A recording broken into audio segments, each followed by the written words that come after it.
बोलिए श्री राधा कृष्ण भगवान की जय। बोलिए श्री तुलसी शालिग्राम भगवान की जय। दोस्तों, आज मैं आपको पुरुषोत्तम मास की कथा का 11वां अध्याय सुना रही हूँ। तो इसे बड़ी श्रद्धा के साथ, प्रसन्नचित मन के साथ इस कथा को सुनिए। इस कथा को सुनने से मनुष्य के सभी पाप नष्ट होते हैं तथा हर एक मनोकामना पूर्ण होती है। तो आइए कथा शुरू करते हैं। नारद जी बोले, सब मुनियों को जो दुष्कर क्रम है, ऐसा बड़ा भारी तप जो इस कुमारी ने किया, हे महामुने हमें सुनाइए। श्री नारायण बोले, अनंतर ऋषि कन्या ने भगवान शिव, शांत, पंचमुख, सनातन महादेव को चिंतन करके परम दारुण तप आरंभ किया। सर्पों का आभूषण पहने, देव, नंदी, भृंगी आदि गणों से सेवित, 24 तत्वों और 3 गुणों से युक्त, 8 महासिद्धियों तथा प्रकृति और पुरुष से युक्त, अर्धचंद्र से सुशोभित, जटाजूट से विराजित भगवान के पीठ उस बाला ने परम तप आरंभ किया। ग्रीष्म ऋतु में सूर्य होने पर पंचाग्नि के बीच बैठकर, हेमंत और शिशिर ऋतुओं में ठंडे जल में बैठकर, खुले हुए मखवाली जल में खिले हुए कमल की तरह शोभित होने लगी। सिर के नीचे फैली हुई काली और नीली अलकों से ढकी हुई वह जल में ऐसे मालूम होती लगी जैसे कीचड़ की लता सरों में से गिरी हुई हो।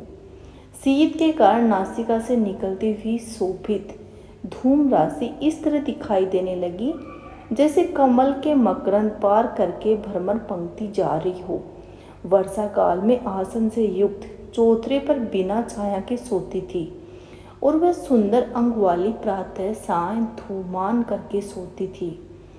उस कन्या के इस प्रकार के कठिन तप को सुनकर इंद्र बहुत ही चिंतित हो गए। सब देवताओं ने दुर्वासा और ऋषियों से इस प्रगणिया किया।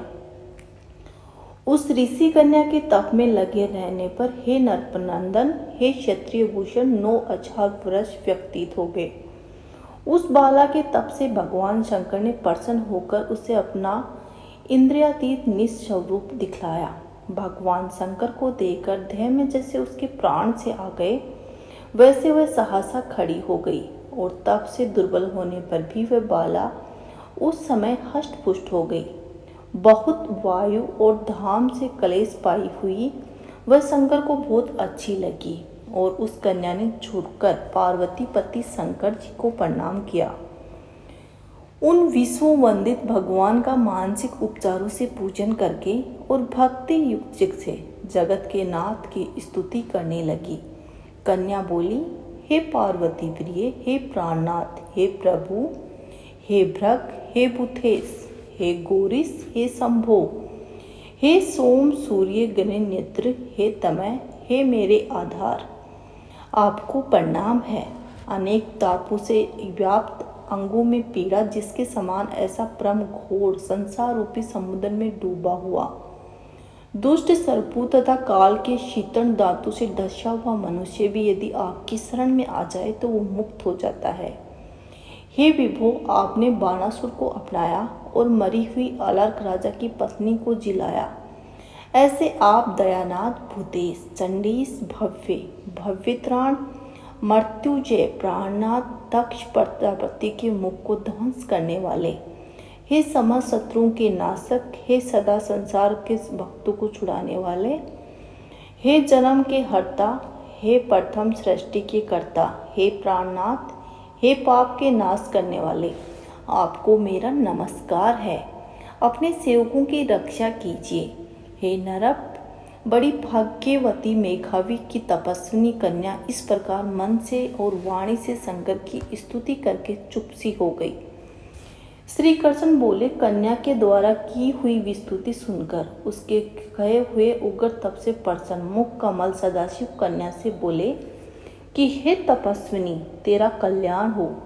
तेरे मन में जो अभिष्ट हो वह वर तू मांग। हे महाभागी, मैं बहुत प्रसन्न हूँ, तू खेद मत कर। ऐसा भगवान शंकर का वचन सुनकर वह कुमारी अत्यंत आनंद को प्राप्त हुई और हे राजन, प्रसन्न हुए सदाशिव से बोली। कन्या बोली, हे दीनानाथ, हे दया सिंधु, यदि आप मेरे ऊपर प्रसन्न हैं तो हे प्रभु मेरी कामना पूर्ण करने में देर ना करें। हे महादेव मुझको पति दीजिए, पति दीजिए, पति दीजिए, मैं पति चाहती हूँ, पति दीजिए, मैंने हृदय में और कुछ नहीं सोचा है। वह ऋषि कन्या इस प्रकार महादेव से कहकर चुप हो गई। तब यह सुनकर महादेव जी उससे बोले, शिव बोले, हे मुनि कन्या, तूने जैसा अपने मुख से कहा है वैसा ही होगा, क्योंकि तूने 5 बार पति मांगा है। अतः हे सुंदरी, तेरे 5 पति होंगे। वे इस 5 वीर, सर्वधर्म वेता, सज्जन, सत्य पराक्रमी, यज्ञ करने वाले, अपने गुणों से प्रसिद्ध, सत्य प्रसिद्ध, जितेंद्रिय, तेरा मुख देखने वाले, सभी क्षत्रिय और गुणवान होंगे। श्री कृष्ण बोले, न तो अधिक प्रिय और न तो अधिक अप्रिय। ऐसे महादेव के वचन को सुनकर बोलने में चतुरा कन्या झुककर बोली। बाला बोली, हे गिरिजाकांत सदाशिव, संसार में एक स्त्री एक ही पति होता है, अतः 5 पति का वर देकर लोक में मेरी हंसी न करवाइए।